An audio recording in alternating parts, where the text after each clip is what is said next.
I seen this. Look at the Green Bay Packers new logo on their Twitter account. By the way, is that not just nasty, dude? Yeah, Love baby. the fact that everything is being kind of rebranded to the what is it, the 1923 season, I believe, the first year that they held a stock share, right, or a stock sale, I should say. But Correct. Tim, correct me if I'm wrong, man. You've been right there in house. Matthew Golden, as they pointed out here, Green Bay already has a lot of love for this guy. Man, it sounds like Matthew Golden he can do no wrong right now, man, and he seems humble, Yep. but at the same time, you can tell he just oozes with confidence as well, man. What do you think about Matthew Golden so far? I think that's a great way of putting it, Clayton. Oozes confidence, not arrogance, right? It's a fine line between, confidence and cockiness, right?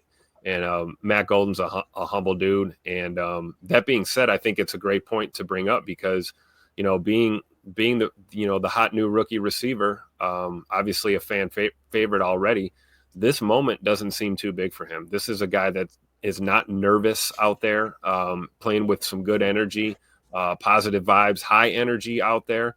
We'll get into the details a little later, but he's progressing pretty nicely so far. Of course, we're only 2 days in, but you got to love the guy's attitude, man, for sure. And then he's backing it up out there on the field. Yeah, absolutely. As this clip right here comes in from our good buddy Baz over at Basarsky Productions. I'm sure if you're subbed to this little channel, you're subbed over there. Just a good friend of the show, always been a good ally here for us at PTA. As he posted this clip, awesome rep by Packers rookie Matthew Golden here, return route, then drift upfield and find the open zone for a big gain. Also a nice rep from Bo Melton covering up a return route pretty well. So I love that he kind of multitask there. Jacob, what do you think about Matthew Golden, man? It's camp, right? It's early in camp, but boy, oh boy, it seems like it's not too big for him so far. The awkward delay. I think he actually froze this time, didn't he, Tim? Oh, there it goes. Can you hear us, Jacob? He is so mad. Jacob, I'm sorry, dude. It's not him either. It's StreamYard. He just looks so angry.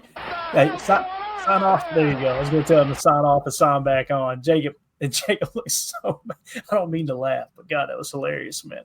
Looked like Nate Hobbs said today, Tim, about to take belt to somebody's ass right there. That was about to happen. So, yeah, so pretty cool, man. Another thing you notice in here, too, is that Luke Musgrave running that route off the right side, Tim. It's kind of hard to see. I don't know if you could tell 88, or not.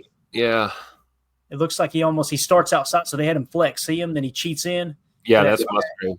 Yeah. Look at him stretching the field, bro. Yeah. Yeah. So we've always known that about him, right? We know he's capable of being a vertical threat, man. Musgrave can stretch the defense. He really can. It's just a matter of, is he progressing to where he needs to be? But he looks good here running that route for sure. Yeah, no doubt about it, man. I'm excited to see how they utilize him, and that's how I want to see them use him, to be honest with you, Tim. Like Tucker has shown he can play attached. He can play inline. He can also flex out. We showed the missile that Jordan Love hit him down the seam with there against Houston, right? Right. Yeah. What was 61, almost 62 mile an hour fastball there from Jordan Love. Yeah. So we've seen him mainly attach, and I feel like he can block, although PFF says he can't. So I think the blocking's good. I think he's even better as a receiver and a flex and a semi-attached Y. But Musgrave, this is how I want to see them use him, man. I would love to see them flex him out wide and make the defense choose, especially a defense that wants to run man coverage. Are you going to walk a backer out there on him, or are you going to put a safety out there on him, right? That's the big question. We're going to try Jacob here to see if we got any kind of delay. Looked like it might have froze up again. Poor Jacob, man.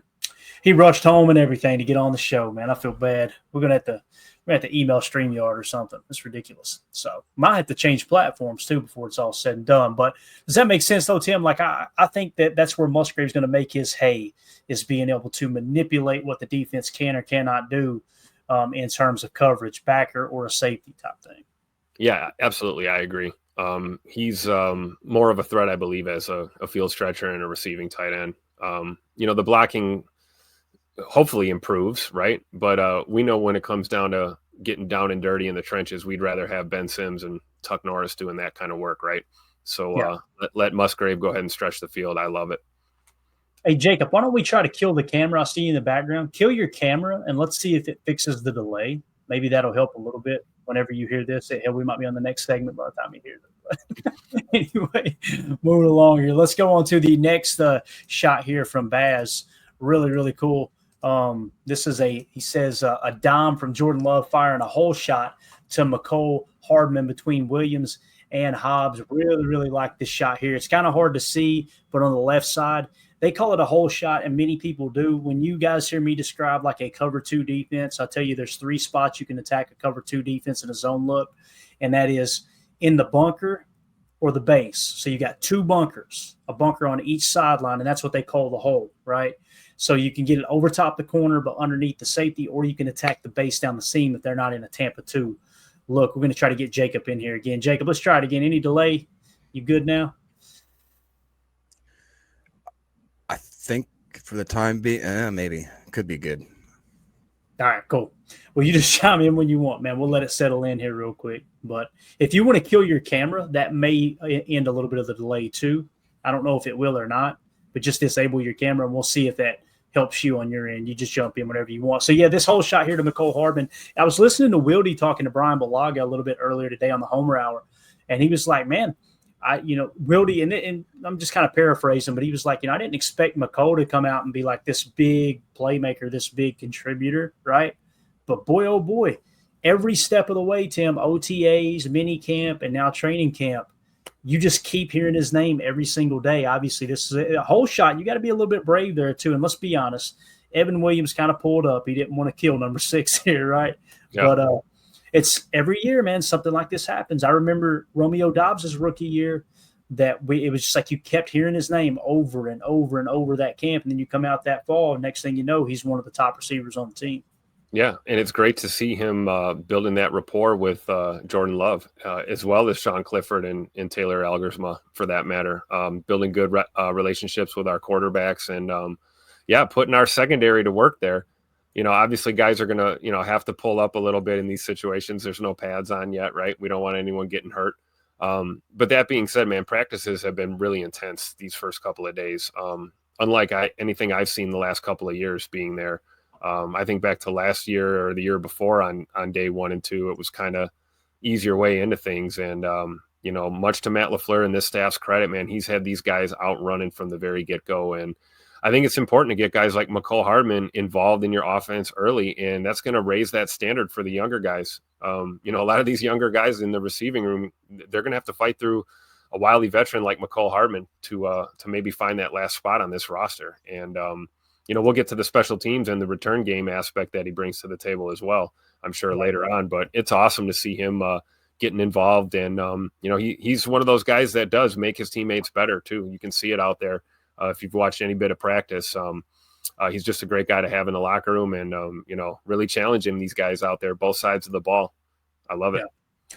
Caldwell Corner in the house. Good to see you, buddy. He says, Mecole been a touchdown / big play machine this whole time. Again, he's just one of those names that keeps popping up every single day. AFAM in the house says, Jacob's grandma hogging all the bandwidth. AFAM, he told me that your mama was at his house and she was having a virtual Tupperware party, and that's what's hogging all the bandwidth. I don't know if that's true or not, man. Some of the youngins in the chat said, what the heck's Tupperware? Yeah. Well, that's a blast from the past, is it not, Tim? I know. Can you tell we're 80s babies? Oh, yeah, no doubt about it. Say, those Tupperware parties, man, I'll tell you, they put food on the table. You know it. Quite a bit. And into the refrigerator when you're done, right? Yeah, exactly. Baz also put this tweet out, love the fake toss concept. Love finds Wicks across the middle. So we got a Tay Wicks signing here. And obviously, watch Jordan, you're just going to see that fake toss right. Get the backers to bite just enough, maybe get a spur safety to hesitate just a touch, and then hit Wicks down the side. It's going to be a big camp and a big camp preseason and early in the year as well for Tay Wicks, Tim. I mean, they have got the pressure on his backside right now, man, with all these young rookies coming in, and obviously Romeo Dobbs trying to prove that he still belongs. And we'll get into that in a second, but what do you think about Wicks here, man? I mean, obviously you catching the football, that's a step in the right direction based off of last year. Oh yeah, absolutely. You can tell there's been an emphasis on the hands. And we were talking about Matthew Golden and his attitude and, the demeanor he brings as a rookie in this situation. I look at Tay Wicks and he's kind of similar. Everybody knows that there's pressure on him, right? The seat is getting warmer in that wide receiver room, and it's crowded. There's a traffic jam in there, and spots are a premium. that being said, I think Tay Wicks has really handled this all very well, and is super calm and collected when he's out there, knows what he's got to do. Clearly hit the jugs machine a little bit and has been working on the hands, which is good. And it's nice to see it translate here, even in day 2, walkthroughs like this, just kind of making catches and doing what we need him to do, because that was really the only issue we had with him, right? Was the few errant drops. Pretty much everything else was good. We've seen Tay Wicks block guys to the water cooler before, just like a lot of guys in this receiving room. So if he gets the hands together, oh yeah, we're going to be hyper competitive in this wide receiver room as the weeks roll on here. Yeah, in his rookie year, I specifically remember he was the yak king on this team. Like yards after catch, Tay Wicks was a monster, and the drops weren't an issue, as much of an issue, I should say. Separation, route running, that's kind of his superpower, and his ability to break tackles, yards after catch. That's what he does well. So yeah, I think you're spot on, Tim. You get the hands thing taken care of, and if I'm him, I'm going the Romeo Doubs approach. And you remember he had drops issues that first year, and they said that he was staying after practice, catching 500 balls off the jugs machine. Like, man, do everything you can. We got a chance to meet Tay Wicks' family. We got to meet a couple of his cousins. I want to say it was 2 cousins, a brother, and his mom. When we were at the Tennessee game, they sat down a few rows in front of us. Salt of the earth people, man. Just unbelievable. I'm rooting for Tay Wicks so hard, man, because, not just because his family are just absolute sweethearts, but the dude plays the game the right way. The only thing he's struggling with is the hands last year. And I want to say this, too. If you go back and watch it, he cleaned it up in the second half of the season, just like Jayden Reed did. And that kind of gets, brushed under the rug. You always remember the worst performances as opposed to, wow, he may not have put up gaudy numbers, but he did kind of fix the drop issue down the stretch there. So just something to kind of keep your eye on. I remember people specifically talking about, it was like the last 5 or 6 games of the season, his drops, they went down pretty significantly. Packer up in the chat says, Clayton, is Mecole going to play on the return team, you think, or be exclusive at wide receiver? I would love to see him on the return team. Now, this is Our Lads. If you guys are not familiar, Our Lads is a really cool website. They do a good job of keeping the depth chart somewhat updated based off of what they're seeing in practice and everything. The last update I seen, they actually had Mecole Hardman as the number 1 punt returner and kick returner. Second was Keyshawn Nixon at both, then Jayden Reed behind them. So, I don't know, man. I know today, Tim, they struggled fielding punts off the jugs machine, if I remember correctly, right? And I want to say that they said part of the issue, and I think Keyshawn brung it up because there were several of them bobbling the snap, kicking it, or bobbling the catch and kicking it and everything. It's because they were lined up too far back, I believe is what they said, and they were having to sprint to the ball. I don't know if that was by design or if maybe it was just a miscalculation on the coaching staff. But I don't know. It could have been, because I saw those first few that came out of there, man. It looked like, missiles. Yeah, so maybe they backed up to kind of adjust, and then they must have tweaked the jugs machine a little bit. But yeah, I saw Matt Golden drop one. I'm not sure who else had a drop on a return. But it could be just, hey, day 2, we're ironing out the new equipment, whatever. And hey, this is when you want guys, it's important to remember, this is when you want our guys to make those mistakes, right? Yes. You want a guy muffing a punt in, July and August, not September or October. So, get them out of your system now. And I think it's good to just, push these guys early, and they'll get up to speed here as we progress. Yeah. So to answer Packer Up's question, if it were up to me, I want Mecole Hardman to be the number 1 returner. I want Jayden Reed to be nowhere near it. I think he's too valuable in the slot. And the reality also is that Mecole Hardman will also be probably plugging in to play a little play a little slot, which is Jayden Reed's position as well. But, man, let him handle that. And when Jayden Reed needs a breather, bring Mecole in. Now, I say that, Packer Up, but also as I say that, we all understand and know as well, Mecole might not even be on the team. We may be sitting here talking about Dontavion Wicks. He may get traded. Romeo Doubs may not be on the team. And that's something that was mentioned by Wildy earlier, was like, it was almost like if he had to guess if there was a player that was going to get traded, because they do like to flip guys at the end of camp, right? They'll like to flip a guy for a pick real quick if you're going to cut them anyway. I don't see Romeo Doubs being a potential cut. I could see it being a scenario, though, where maybe the value is so good there at a draft pick that's offered to you, and you know you're not going to re-sign him. Why not go ahead and pick up that pick? But yeah, I tell you, man, I think you will notice it too if Romeo Doubs isn't on this team because he's got some of the best hands on the team. We got Jacob back with us here. Jacob, what do you think about what Packer Up asked here? Is Mecole going to play on the return team? You think it'll be exclusive at wide receiver? I would love to see Hardman be our number one returner. What do you think, man? Yeah, hopefully you can hear me now. I had to go strangle the hamster on the wheel.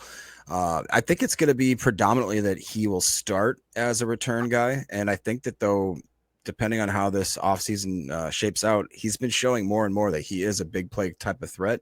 And obviously that's a crowded wide receiver room. But I just think that Matt LaFleur, if he recognizes that he has some sort of weapon, he's going to use that weapon. It might not be every single play. It might not even be every single game. But I think that he will start to scheme up certain plays, certain schemes, certain situations where Mecole Hardman could be a very big factor into this offense.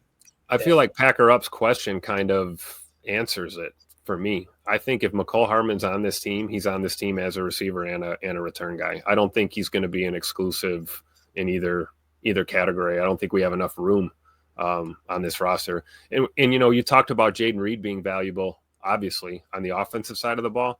One could make the argument that I don't want to see Keyshawn Nixon returning kicks because at this point in the corner room, he's too valuable as a corner. So if Mecole Hardman can help us in the return game, I say bring it on.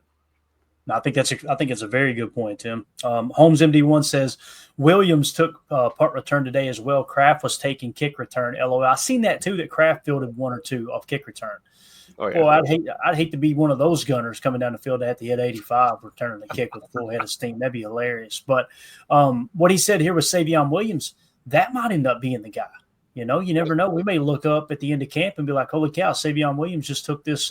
Another player that they compared him to, if I remember correctly, was Cordero Patterson. You guys remember when he was in Minnesota? Hated that guy. Absolutely hated that dude because it wasn't nothing for him to house one. So yeah. I think there's a lot of guys that with return talent, especially in the receiving room. I got to meet Will Shepard this morning. Super cool dude. Got to see him on his way into practice. That's a name that comes to mind. A guy fighting for a practice squad place. Special teams is a way for you to play yourself onto a team. Yeah, for sure. All right. So I thought this tweet from Wes Heikowitz was awesome. Love is getting guys biting on the hard count today. Now Cooper jumps on an A-gap blitz. Two parts of there, right?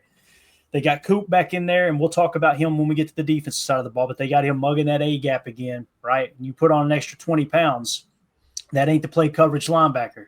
That's to get in there with the hog mollies to smack somebody in the mouth, right? But the fact that Jordan Love, Jacob, is continuing to use that hard count that he learned from Aaron Rodgers and probably get even closer to perfecting it. His first year as a starter in 2023 surprised the heck out of me. I didn't expect him to be as effective with it that early. And then obviously the injuries last year kind of throws a wrinkle into everything. It's probably the last thing on your mind is trying to get them to jump on a hard count. Would be really, really beneficial if Jordan can break that out of the tool bag this year, man. Yeah, absolutely. And, we always talk about the tendencies and some of the traits, the details that Favre passes down to Rodgers, who passes down to Love. And a lot of times that's kind of just, you can roll your eyes at it a little bit. They obviously develop a little bit of footwork, similar like handoffs, play fakes, that sort of stuff. But I think the one that is absolutely clear and obvious is that Favre passed down that hard count to Rodgers. Rodgers passed down that hard count to Love. That is almost, even some of the same, what is it? Blue 80. Blue 80, yeah, and just blue, all that. I remember just, Blue 58 was my Blue 58. Yep. It'd say Blue 58, and as he said, set hut, the ball was already being snapped, so it was like that was a mock part of it. But yeah, go ahead. I didn't mean to cut you off.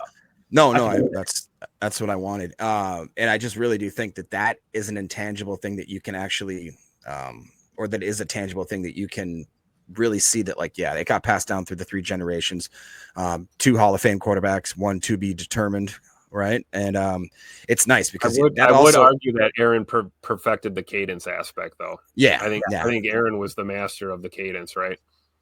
Yep, I agree with that. Favre used to just kind of gutturally scream, and he'd get them a lot. It's great. It's fun to watch. Well, speaking of Hall of Famers, since you just mentioned a future Hall of Famer and one that's already in first ballot, we got to mention Travis Glover here. Travis Glover has replaced Aaron Banks at left guard the last couple team periods. Unclear if it's injury related. So Matt Schneidman had tweeted that out. I'm just Where's glad Emilio when you need him? I'm glad he's back home in New York because we would not be hearing the end of this. He would be 123.5% convinced that Travis Glover's the backup left guard right now. Heard it from a fan right here. And again, it sounds like they are letting Sean Ryan take the majority of the snaps at center.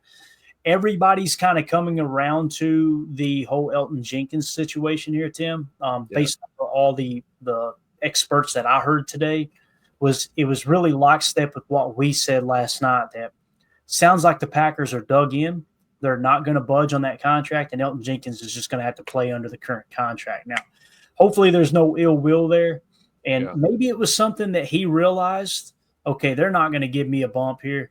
So can we do something to save a little face? Yeah, my back's a little tight. All right, let's sit you out for a few days and get you back in there when the back is healthy. I don't know what you heard, if you heard anything around practice facility today, but it kind of feels like that whole steam of Elton getting a little more guaranteed money is really starting to fizzle out.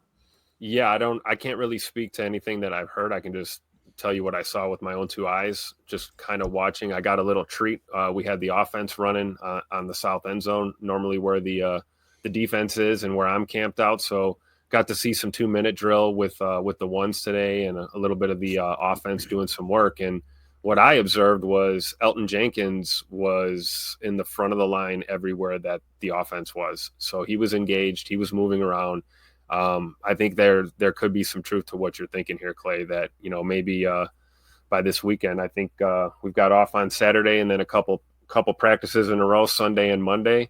Hopefully as we get into, week 2 here of training camp, maybe Big E's back out there with a helmet on and running through some drills. Yeah, for sure. This one came in from our very own Tim here, Jacob. Got us a little 2-minute drill clip to play in the background. But what do you think about if I think Elton's going to be fine. He's going to be your starting center, right? I think Jordan Morgan, they want him to win that right guard spot if he stays healthy. Jacob, do you see that offensive line any different, or is it pretty straightforward? I mean, it sounds like it's going to be Rasheed Walker, which, by the way, his answers when they asked him about his potential contract, do you think it's fair? Blah, blah, blah. Boy, he handled it perfect. What am I going to do? There ain't nothing I can do. Go out there and play and earn the next contract, right? Love the way he stood on that for sure. But what do you think about the offensive line, Jacob? Anything else stick out to you other than Rasheed Walker, Aaron Banks, Elton Jenkins, Jordan Morgan, and then, of course, Zach Tom with that new contract? Or would you like to see someone else maybe start? I mean, let's talk about Travis Glover. No, I'm kidding. What I honestly think, I really like what Holmes said here when we were talking about whether or not they're going to give Elton that new money and if he was, for whatever reason, causing a stink, which I don't think that's the case. But I really liked what he said. He said the Packers cannot set that precedent, which would basically is, if I'm understanding Holmes right, it's that when a player starts stomping and I'm not saying Elton's doing this, but if a player were to start stomping and kind of gripe into the media, maybe making a little bit of a drama to try to get himself in quote unquote a better position to make more money, that's something that the Packers front office has rarely ever bought into, if ever, and I just don't think it's a good look. I'm glad that they decided that even Elton Jenkins isn't above that precedent, and they don't want to break that. So I really agree with that. It is starting to trouble me a little bit that we've spent very high draft capital on 2 guys that we're not quite sure where they're going to play or if they're going to play on that line at all. I think if you listen to Ryan's podcast this morning, he maybe did highlight a little bit of that frustration as well, or just maybe more confusion, I think is the case right now. But we have to remember it's very early in this process, right? And the Packers tend to do weird stuff like this, like starting guys at random spots, just trying to see if there's a good fit, if there's just any sort of crazy progression, whatever the case may be for the reason that they do this. By the time the season starts, it seems like the dust always settles and we get ourselves the best 5. That's all I care about. I don't care about contract structure, whether or not you're a first rounder, a second rounder, a UDFA. I want the best 5 that are going to protect Jordan Love and, move those hog mollies so that Josh Jacobs can absolutely just smash. Yeah, speaking of hog mollies, look at this face. Hey. All right. So our good buddy Eli. I'm never eating dinner before the podcast. Exactly. Liver and onions. And by the way, rest in peace to the Hulkster. I know we showed this the other day, and obviously everybody heard he had passed on. But man, yeah, that's That's a guy. Listen, I understand he's a polarizing figure. Some people, you either love him or you hate him. I know this, man. Growing up in the '80s, boy, oh boy, was he Hulkamania, everywhere. baby.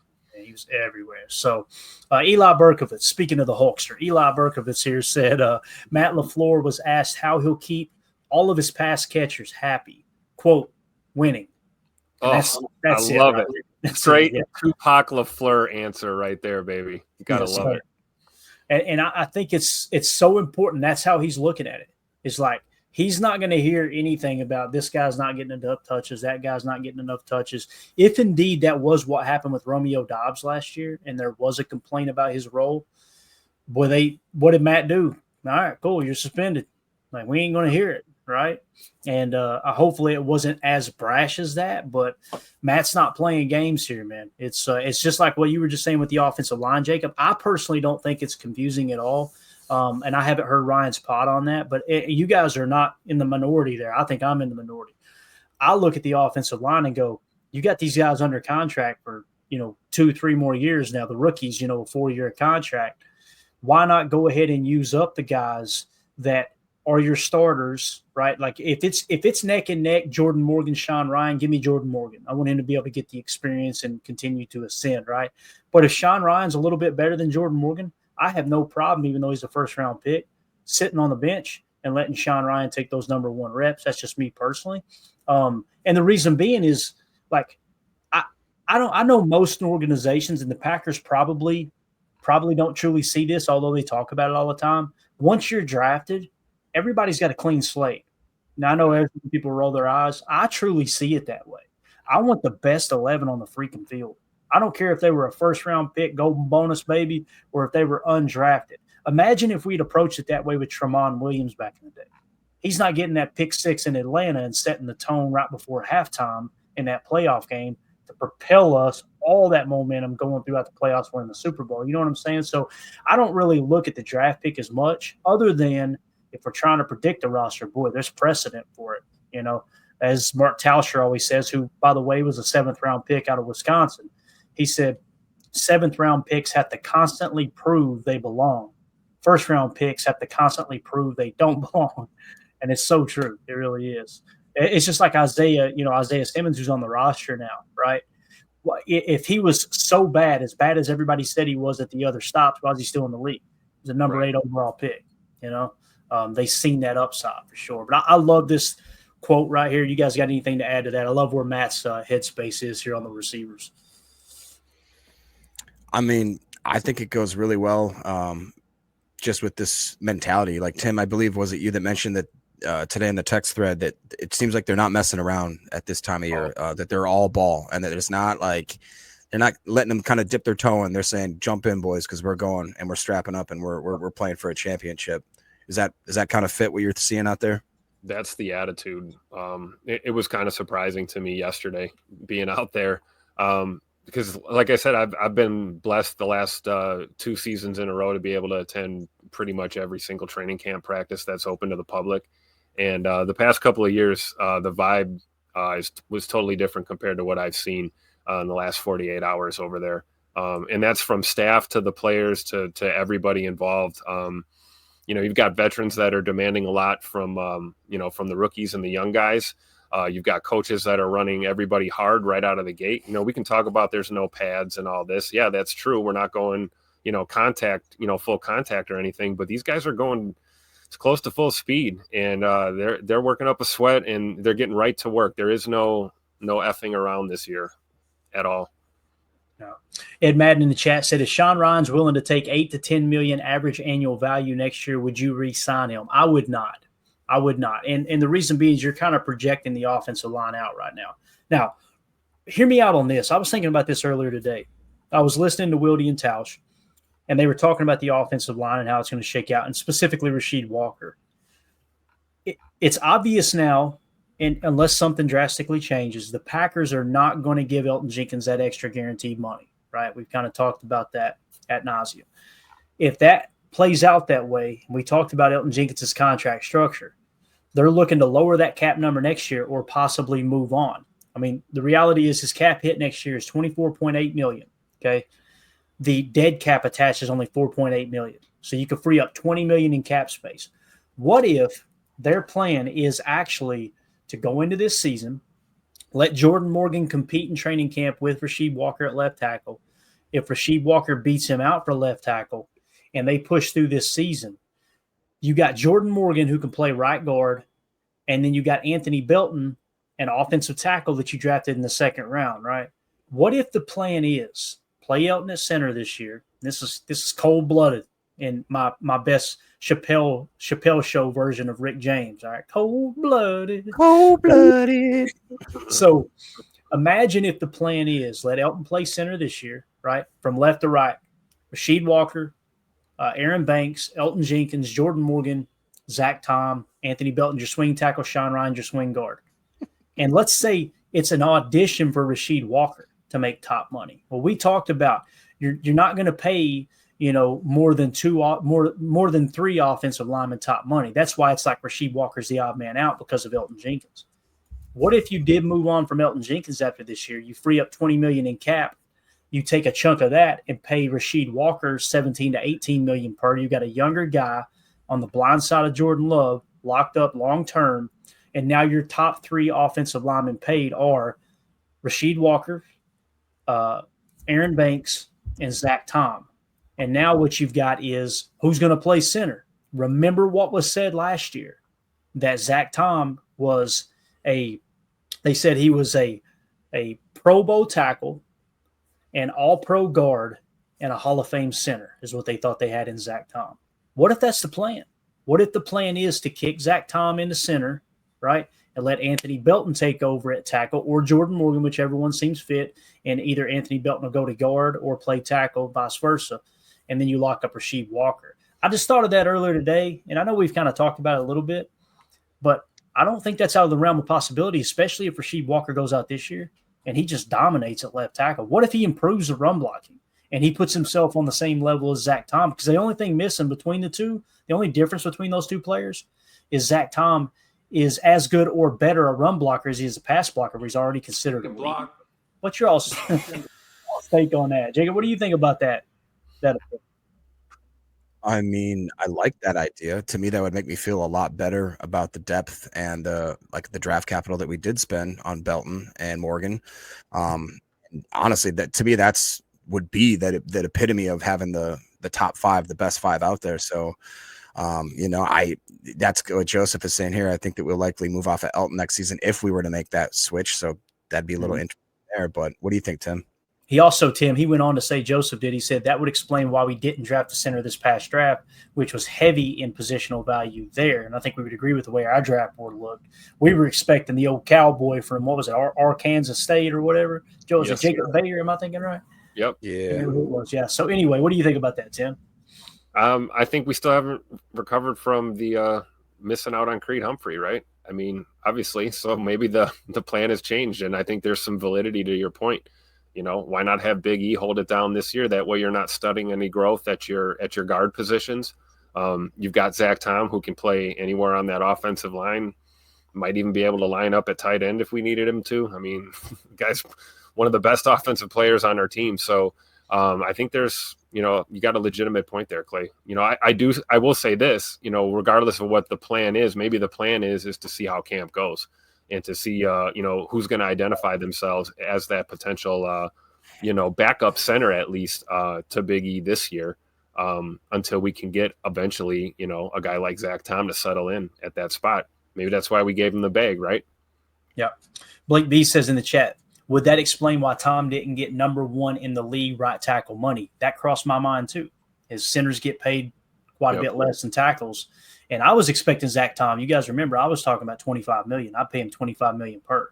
And when you is that why he took the sweetheart deal, the team friendly deal? Because he figured out they're paying me like a center. I'm going to be a center next year. So yeah, and we're just simply speculating. We have no inside information, obviously, but that might make sense. I don't know. Time will tell for sure. I love the way the chat's thinking here tonight. I appreciate y'all bringing this up. Ivan in the chat says Zach Tom said yesterday he does not want to play center.